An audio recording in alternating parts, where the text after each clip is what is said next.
Chers amis, je profite de cette occasion pour lancer un coup de gueule et surtout dénoncer de façon extrêmement vive l'attitude de la France et sa collaboration avec la dictature sanguinaire qui sévit aux Comores aujourd'hui. Je viens d'apprendre ce matin, par l'entremise de nos amis et nos frères compatriotes comoriens, chassés des Comores par la dictature sanguinaire d'Azali, que un des leurs, le nommé, je cherche son document, le nommé Fayad Alidi Yahya, c'est un demandeur d'asile à Mayotte. Il vient d'être kidnappé ou il vient d'être arrêté. Moi, je dirais même que c'est kidnappé parce que ce monsieur a le droit d'asile, a fait une demande. Puisque je dispose ici, je vous montre la photo avant de continuer mon intervention. Je vous montre la photo ici, vous voyez, attestation de demande d'asile, procédure accélérée. Il s'agit de M. Fayad Alidi Yahya, vous voyez ici. Et c'est surtout cette partie qui nous intéresse. La validité va jusqu'au 1er décembre 2020. Jusqu'au 1er décembre 2020, ce document est délivré par, cette attestation est délivrée par la préfecture de Mayotte le 28-05-2020 et sa validité va jusqu'au 1er décembre 2020. Et nous apprenons ce matin que les services de police, le service des forces publiques de Mayotte, vient de l'appeler il y a quelques jours en lui donnant un rendez-vous pour qu'il vienne auprès de service pour s'expliquer concernant un dossier, son dossier à la préfecture. Et le monsieur, comme tout n'importe quelle personne qui respecte la loi, il s'est rendu ce matin au lieu de rendez-vous et embarquement. Ils l'ont arrêté et ils l'ont embarqué en violant tous ses droits, puisque ce monsieur, comme vous venez de le voir, il dispose d'une attestation de demande d'asile. Donc la procédure concernant sa situation est en cours. Il était dans l'attente d'un résultat ou d'une convocation devant le palais de justice pour aller s'expliquer et statuer si on lui accorde le droit d'asile ou bien il est débouté. Mais dans tous les cas, il était un demandeur d'asile, il est un demandeur d'asile et on ne peut pas comprendre que les services français collaborent de façon éhontée et de façon vraiment... C'est une attitude qui nous rappelle une période de notre histoire de la France, une histoire très sombre. Effectivement, il ne s'agit pas ici, on n'est pas en train de regarder les proportions du malheur d'hier et ceux d'aujourd'hui, non. Ce n'est pas ça la question. La question, ici, il s'agit tout simplement de la similitude dans le cadre du respect des principes. Hier, dans l'histoire de la nation française, des personnes qui étaient à la manette à cette époque-là, ils n'ont pas respecté les valeurs de la République. Ils ont collaboré avec des régimes voyous qui sévissaient, qui tuaient, qui faisaient des horreurs à une certaine partie de la population française et une certaine partie de la population étrangère qui vivait en France à cette époque sombre de notre histoire. Et aujourd'hui, nous sommes en train d'observer également la collaboration, la soumission, la collaboration de l'État français et les services de l'État français avec une dictature sanguinaire qui sévit aux Comores. Comment on peut comprendre que la patrie des droits de l'homme, cette nation qui est connue dans le monde, grâce aux valeurs universelles qu'elle a pu distiller ici et là, peut se permettre de se plier devant un régime voyou qui est la dictature sanguinaire qui sévit aux Comores aujourd'hui. Tout ça, pourquoi? Parce que tout simplement, on veut faire du chiffre à Mayotte, parce que le régime qui sévit aux Comores a demandé à la France de collaborer pour arrêter certaines personnes recherchées ou poursuivies pour des raisons politiques. Ces personnes-là, ils ont fui la dictature aux Comores. Ils se sont réfugiés à Mayotte. Et à Mayotte, ils ont déposé une demande d'asile. C'est ce que le droit exige. Et ces personnes-là, ils sont dans l'attente. Ils sont dans l'attente de leur convocation devant les tribunaux pour aller s'expliquer, pour aller défendre leur dossier. Mais malheureusement, on ne leur laisse même pas le temps d'aller se défendre. On les convoque aujourd'hui comme dans une vulgaire république bananière. On convoque la personne, on lui dit qu'il a un rendez-vous avec la police, les services de l'État, et cette personne qui est épris de droit aussi, il fait confiance aux services de l'État, mais malheureusement, il ne s'agit pas des services de l'État, mais il s'agit des services des collabos. Il s'agit des services qui collaborent avec un régime voyou. Comment on peut comprendre? Hier, cette dictature qui tue aux Comores, parce que la France ne peut pas s'exonérer de ses responsabilités vis-à-vis de cette vie qui est mise en danger aujourd'hui. Actuellement, ce monsieur, il est embarqué dans un bateau de départ de Mayotte en direction d'Anjouan. Et la dictature qui sévit aux Comores l'attend à pied ferme. Et la France ne peut pas s'exonérer, la France ne peut pas se cacher derrière pour faire semblant de ne pas connaître cette situation, alors que ce sont ces services qui collaborent. Hier, à Madagascar, ce même régime voyou a kidnappé un certain Issa, qui s'appelle, qui connu sous le prénom connu sous le surnom de Bobocha. Lui, il a été kidnappé à Mayotte avec les services à Madagascar plutôt, du côté de Majinga, avec la collaboration de certains gendarmes crapuleux. On pouvait peut-être se dire, mais de toute façon, peut-être c'est on est à Madagascar, il y a sûrement quelques militaires qui ont accepté de jouer le jeu de ce régime pour gagner un peu d'argent. Et d'ailleurs, la procédure est lancée là-bas et il semblerait que ces personnes seront suspendues. De toute façon, le procureur de Majinga a pris le dossier en main et nos avocats ont porté plainte. Mais on ne peut pas s'imaginer qu'un jour, c'est la patrie des droits de l'homme qui va se coucher parce qu'il faut absolument accepter les caprices d'un régime criminel qui est aux Comores. Il faut faire en sorte que ce régime criminel qui est aux Comores accepte la reprise des reconduites à la frontière et que par conséquent, par principe de réciprocité, ce régime demande à ce que la France viole la loi, à ce que la République française, les services de l'État français violent la loi et arrêter des personnes qui ont déposé des demandes d'asile pour se protéger, qui ont fui la dictature, qui ont fui ces criminels qui sont aux Comores et que ces gens-là, on les arrête en France pour les envoyer aux Comores. Je ne peux pas accepter ça. Je dénonce de toute mon énergie cette attitude inqualifiable de l'État français et des services de la police française. Et surtout, je dénonce l'attitude de ce procureur Collabo qui me rappelle de façon éhontée l'attitude de Papon à l'époque où il était secrétaire général de la préfecture de Bordeaux, qui acceptait de collaborer avec le régime nazi et envoyer d'autres personnes dans l'enfer des fours. Je ne dis pas, il ne s'agit pas ici de faire, et j'attire votre attention, je ne suis pas ici en train de dire que ce qui s'est passé hier contre nos frères ou nos amis juifs est égal à ce qui se passe au Comores aujourd'hui. Non. À aucun moment, l'horreur qu'a subi les juifs n'est pas comparable à quoi que ce soit que l'humanité a connu après cet événement-là. Mais par contre, j'insiste là-dessus, pourquoi? Parce qu'il s'agit de la similitude sur la violation des principes du droit. La République a des valeurs. Ces valeurs ont été piétinées, violées par Papon hier et Laval. Et aujourd'hui, c'est le préfet de Mayotte, c'est le ministre de l'Intérieur Darmanin et c'est aussi les services de la justice en France qui ferment les yeux alors qu'on est en train de violer la loi. Je demande aujourd'hui à toutes les forces républicaines françaises, que ce soit de l'opposition ou des personnes, des personnalités de la majorité, mais qui sont épris de valeurs, de droits et qui sont résolument républicains, de se joindre à nous pour dénoncer cette attitude inqualifiable de l'État français. C'est inadmissible. C'est inadmissible. Nous sommes en France.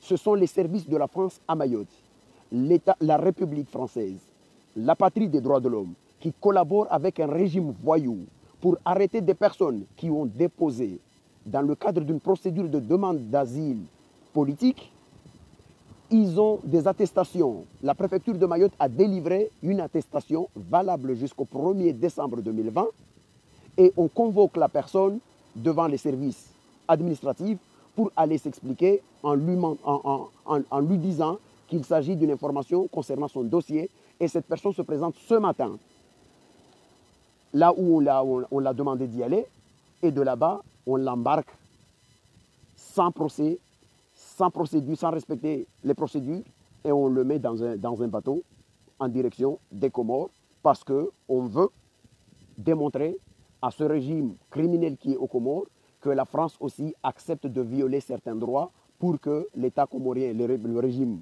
qui est aux Comores, accepte la reprise ou accepte la continuité de cette reprise éhontée des reconduits à la frontière. Donc j'ai voulu faire cette intervention pour condamner, et surtout, je le dis clairement, à tous les frères comoriens et sœurs comoriens qui sont à Mayotte, qui ont fui la dictature.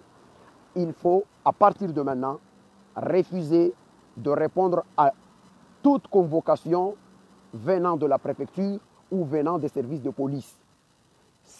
Je sais que certaines personnes vont se dire non, mais de toute façon, ces gens-là, s'ils nous convoquent et qu'on n'y va pas, ils peuvent dire qu'on n'a pas répondu. Non, il faut à un moment donné, manifester. Il faut à un moment donné écrire à la préfecture et surtout à ce préfet collabo qui nous rappelle les collabos d'hier, de lui dire clairement qu'on ne peut pas faire confiance à l'heure d'aujourd'hui.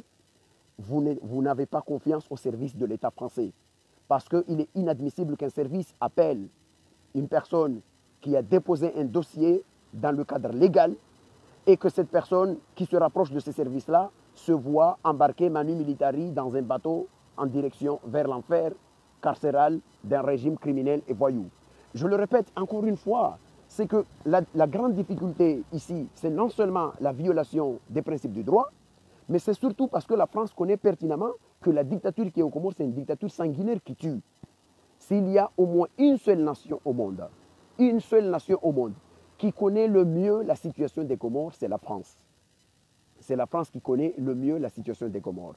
La France sait que ce régime a tué Faisal, ce régime a tué Moutu, ce régime a tué le lieutenant Ahmedabou, ce régime a tué Nassor, ce régime a tué des enfants, des personnes dans la Médina, ce régime a tué Gazon à Ikoni, ce régime a séquestré l'ancien président Ahmed Abdallah Mohamed Zambi, ce régime a séquestré le gouverneur élu et légitime d'Anjouan, Dr Abdou Salam Abdou, ce régime a séquestré Saleh Assoumani, victime de torture, ce régime a séquestré Abdallah Moana, ce régime a séquestré tout un tas de personnes. Et la France sait la cruauté de ce régime d'Azali. Et c'est un régime qui pratique la torture aux Comores. On l'a vu. D'ailleurs, il y a eu un des juges qui a officié dans le cadre de la procédure du régime de la Cour de sûreté, Abdou Abdallah. Il me semble que ce juge a fait l'école de la magistrature de Bordeaux. Et ce juge a accepté que des méthodes de torture soient utilisées par la police comorienne pour obtenir des aveux. Et même le moment pendant le procès, lorsque la victime a voulu demander, s'expliquer devant le juge qu'il a été victime de la torture, ce même juge lui dit non, non, non, tu n'es pas appelé ici pour ça. Donc tout ça, ça démontre le qualificatif le plus criminel de ce régime. Mais la France ferme les yeux. La France ferme les yeux par rapport à ça. Et aussi, on sait très bien que l'évaluation universelle des droits de l'homme à Genève, le rapport a accablé de façon cruelle le régime dictatorial des Comores.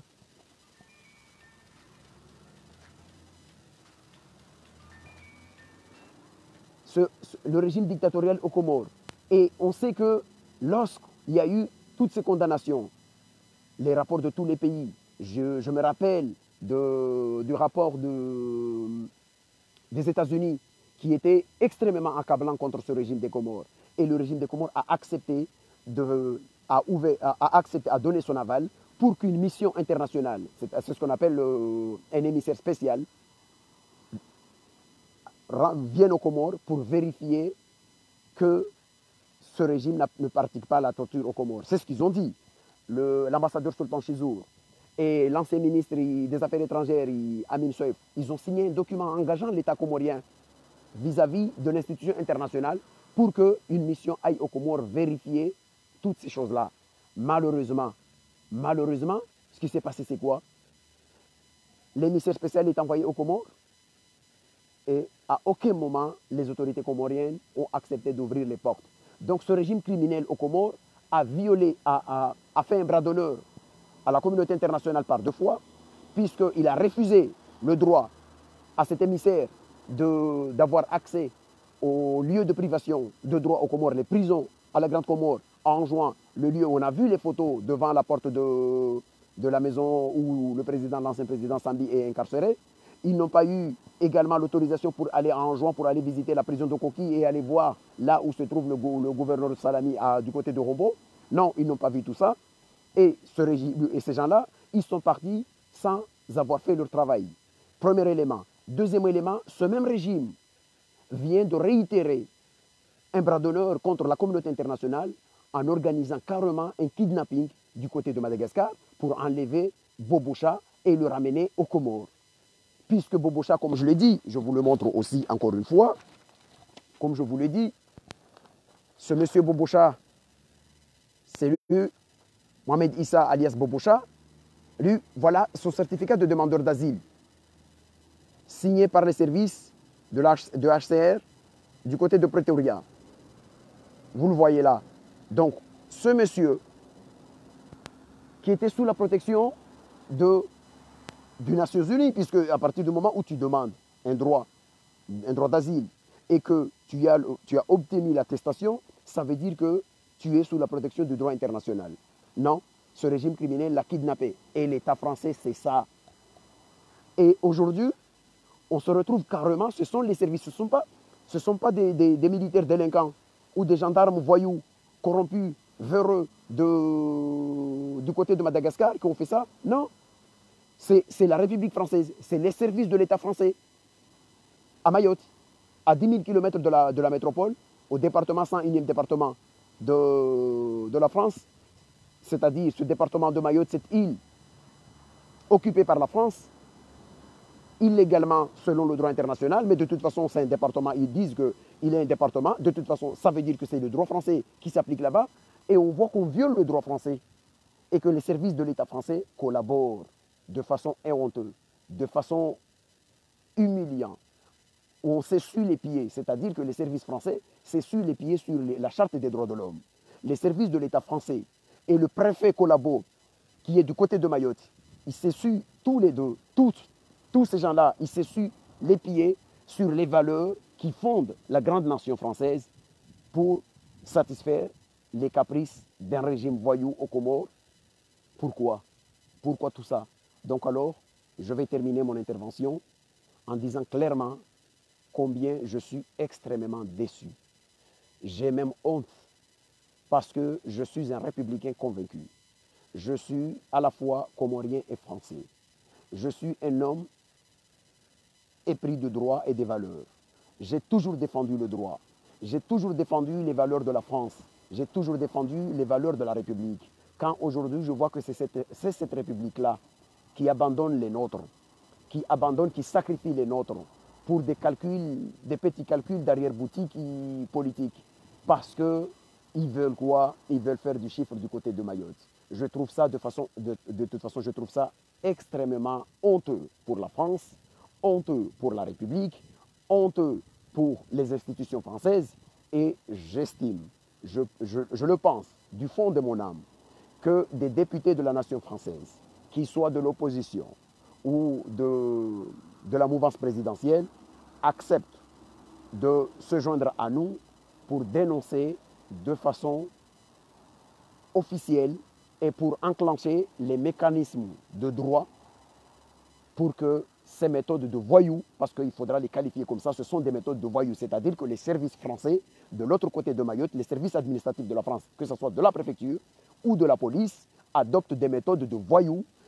On travaille comme si on est dans une véritable voyoucratie, on s'organise pour essayer d'arrêter des personnes qui disposent carrément des attestations, des certificats de demandeurs d'asile qui sont valables jusqu'au 1er décembre 2020. On les convoque pour une audition et on les arrête, manu militari, on les embarque sans respecter les procédures légales.